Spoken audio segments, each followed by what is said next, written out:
Hello, today I'm going to talk about cow-calf budgets and profits. My name is Bryon Parman. I'm the Ag Finance Specialist at NDSU in the Department of Ag Business and Applied Economics and the NDSU Extension.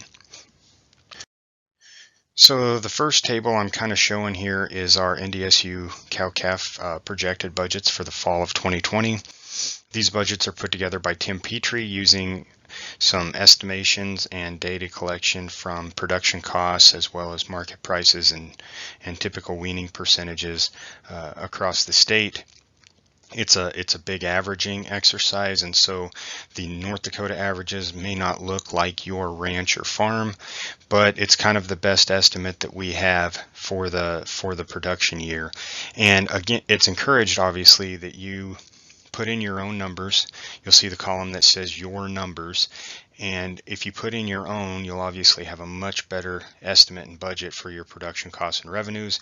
You're also near the bottom, you put in your percentage weaning, weaning weight and price, and then that'll populate over on the right and show exactly what your revenues will be.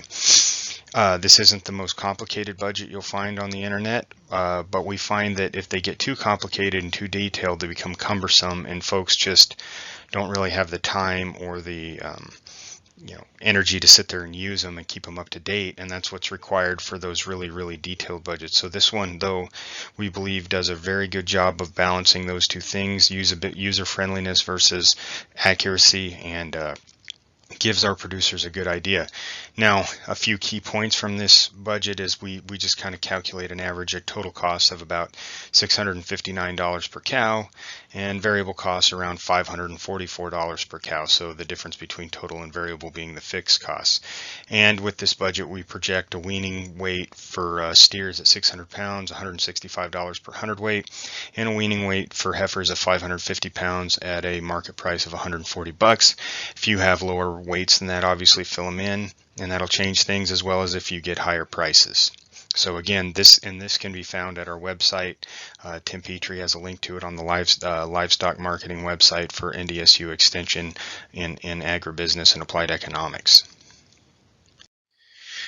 So this chart is the first showing our net returns, and what I want to highlight here is what we show for returns over variable costs, net returns, and returns over labor and management in terms of dollars per cow. Now, the returns over labor and management includes our own time and effort that our ranchers and farmers put into producing beef cattle. The net returns portion then is returns over fixed and variable costs outside of labor and management. And we see that in 2019 we basically broke even on that, but we lost. It's over on the right, and you'll see it kind of above this video recording, but it's below the red line that returns over labor and management are negative. That doesn't necessarily mean as a state that we lost money, but we lost money in the sense that our opportunity cost, or the hours we were putting in, were not yielding a positive return. A big reason for that, fall calf prices last year were not very good, and we dealt with some weather issues, to be sure, driving costs up a bit.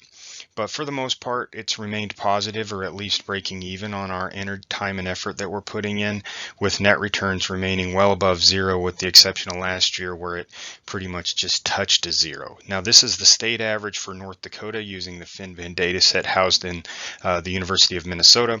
This data comes from North Dakota producers, so it's the most accurate data that we have on how our producers are doing, our cow-calf producers across the state. But it doesn't tell the whole story, and I want to dig in here to the differences between our high net revenue producers and our low net revenue producers. And the first chart on the left is gross returns per cow, and we have the highest 20% in terms of net farm income, and the low 40% is the gray, and then everyone in the middle there is orange. And you'll see that on gross returns, our higher net revenue individuals closer to $900 per beef cow on gross, and our low 40 close to $600. So that's a big difference. That's almost $300 between the high gross return individuals and the lower ones. And again, this is gross, not net. But you can see it's pretty consistent too. Year over year, the individuals enjoying the higher net farm incomes tend to have higher gross returns. Now, initially, you may think there's a variety of reasons for that, marketing and so forth, and we're going to dig into that in a minute, and you'll see that that's not necessarily the case, but they do tend to be doing something year over year that helps them achieve a higher gross return. And then how about on expenses, direct expenses? That low 40% pretty much always has higher expenses than the high 20%. So I'm not saying anything revolutionary here that if you get higher returns and spend less money, you have higher net returns. I mean, that's pretty obvious. But what we want to ask ourselves is why? Why is this group able to spend less and gross more? And just kind of look in the data and see if we can figure out exactly, if we can pinpoint the areas where this is happening, and not just take it that this group tends to make a little bit more in gross and spend a little bit less, and there's your answer. But we do see that year over year, the direct expenses per beef cow are higher for that low net income folks. So it's not that the high 20% spending a whole bunch more money and therefore they're getting better genetics or anything like that. That's not happening. So is it difference in price per hundredweight or weaning weight? Well, let's look. The chart on the left shows the average price per hundredweight.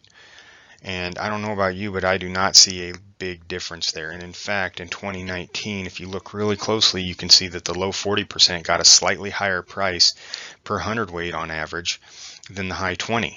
So, and really the only year that there was much of a very big difference was 2014, when everyone got high prices and made money. So year over year, the market price received, that is not a good indicator of whether you're going to be one of the high net income individuals or the low. It's not market prices, and which should make sense, because in the fall, if we're taking our calves to auction, we're all kind of facing the same price scenario. We may be able to do a little bit better one year versus another, or better than our neighbor week to week, but on average, that just tends not to be the case. That market prices are what they are, and everybody tends to face the same markets, and that's bearing out here. So in other words, it's not that marketing is important, it's just that marketing isn't a good indicator of whether you're going to be one of the high net income individuals or the low net income.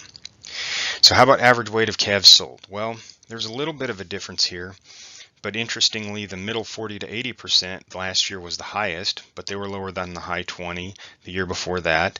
And the low 40% actually was higher in 2013 and 14 and 15 than the other groups. So obviously the average weight of calves sold matters. The more pounds you have to sell, in many cases, the more money you're able to make, even though the price slides a bit. But for the most part, that tends to reverse on itself year over year. So while it may explain some of it, it's not something that we can point to again and say, here's the reason. No, that's a mixed bag year over year, and I wouldn't call that anything that sticks out to me as a big flashing red light. So how about feed costs? Yep, this one's a biggie. The low 40% tends to always be more expensive or have much higher feed costs than the high 20% in net revenues. In the last few years, it's been up to $200, $150 here, $200 here in 2018.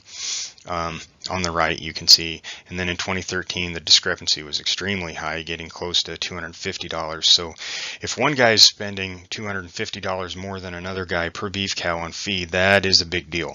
I mean, that in some cases, that's more than the profit margin. So this is the flashing red light that we can point to and say, yeah, look here. Here's a big explanation for why one producer may be making money while another one's going backwards. These feed costs.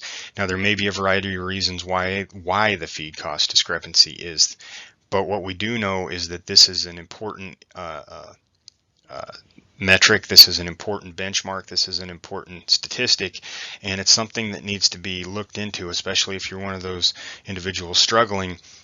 Feed costs relative to the rest of the state may be extremely high, and something that I would recommend getting a handle on and seeing if we can figure out how to get some of that down. Now, calf weaning percentage. Yeah, the low 40% tends to be slightly lower, a couple of percentage points. Well, but in some cases, like 2018, it was considerably lower than the middle 40%, but not dramatically lower than the high 20%. But what I'll say to that is, it doesn't take a very big shift in weaning percentage to make a big difference.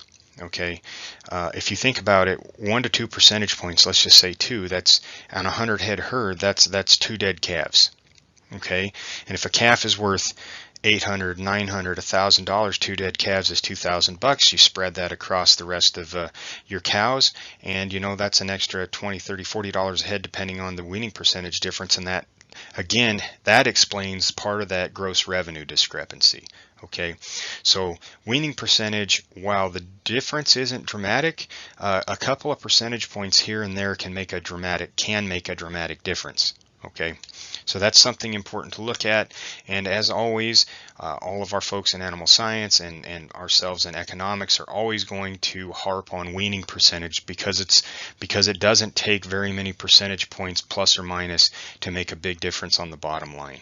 And we kind of see that here, that the low 40 tends to be the lowest all the time, with the exception of 2015, and it wasn't much. All right, how about retaining versus purchasing heifers? And really all this turns out to be, and I don't want to go into a genetic discussion on improving herd genetics, you retain versus purchasing new heifers versus developing a herd or any of that kind of stuff. I know that stuff matters, but right now we're just talking strictly from a cost perspective, and really in a lot of ways it's 6 one way, half a dozen the other. If you're for instance, if you're retaining heifers and the market price is $150 per hundredweight, if you retain them, then you have to charge yourself $150 per hundredweight. If you purchase them and they're $150 weight, you pay $150 per hundredweight. You actually have to write a check. But the point is, it's just an accounting exercise, and in that case, it's 6 one way, half a dozen the other. And you see here, the low 40% tends to retain fewer heifers. That's why this line is higher, but they purchase more. That's why this high line is lower, and the reverse is true for the high 20. And the high 20 tend to be larger producers. Larger producers tend to retain their own heifers. I don't want to go into an economies of scale discussion with this right now because I don't have the time, but what this is capturing here is that larger producers who also enjoy some economies of scope and scale, they tend to retain more heifers. But in terms of a cost dollar for dollar perspective, it isn't that much different purchasing versus retaining your own. Again, there's plenty of other advantages for retaining. There's also advantages for purchasing, like if you're doing a terminal cross or something like that. But the bottom line is here, this isn't a big flashing red light in terms of costs. Now, it is flashing in the sense that we can see one group tends to prefer one management strategy over the other, but in terms of the actual costs, like where feed was $200 more per the low 40 versus the high 20, that's not what this is showing. That dollar for dollar, it's very similar. So the key takeaways on producer profiles that I want to highlight on this presentation is the highest and lowest net income producers do have several similarities. Market prices, almost exactly the same. Market prices received. So that is not a reason that this group is, for instance, is doing a poorer job getting higher prices than another group. That's not true. They're getting very similar prices. Weaning weights tend to be similar. They're a little bit different, and not that 20 pounds here and there doesn't matter, but it's not a big flashing red light that you would expect to see to be able to point to and say, aha, we got to really beef up those weaning weights. Well, that will make a difference. I'm not going to say it won't, but it's not going to really close the gap like you would think. Inventory change costs tend to be similar if retained heifers are valued at replacement prices. So in other words, if you say, well, this guy retains his heifers, so he's clearly going to be a lower cost producer, it's not true just because he's retaining his heifers, is what I want to say. There may be other reasons, and yet he also retains his heifers, and therefore, so it's kind of that causality thing that we're talking about in data, where you find a correlation and say, well, that's the cause. Well, not really, not necessarily. They may be correlated, but that doesn't mean it's the cause. Okay, so I just want to say that purchasing replacement heifers doesn't need to be, or doesn't show to be, a big reason for a cost discrepancy. Weaning percentages, then, they tend to be similar. You look at the chart and it's only a couple of percentage points difference, but that couple of percentage points is a big difference, because you're talking about, again, on a 100 head herd, if I've got a 4% improved weaning percentage over somebody else, that's four live calves that I'm able to sell. And when you think about it in that terms, that's a lot of money. That's, could be $3,600 to $4,000 depending on what market prices are doing. And you spread that out over your beef cattle, and that improves that gross revenue number and the net number for that matter as well. So the big difference that we can show in this short presentation from the data, though, is that high 20% versus lower 40% is feed costs.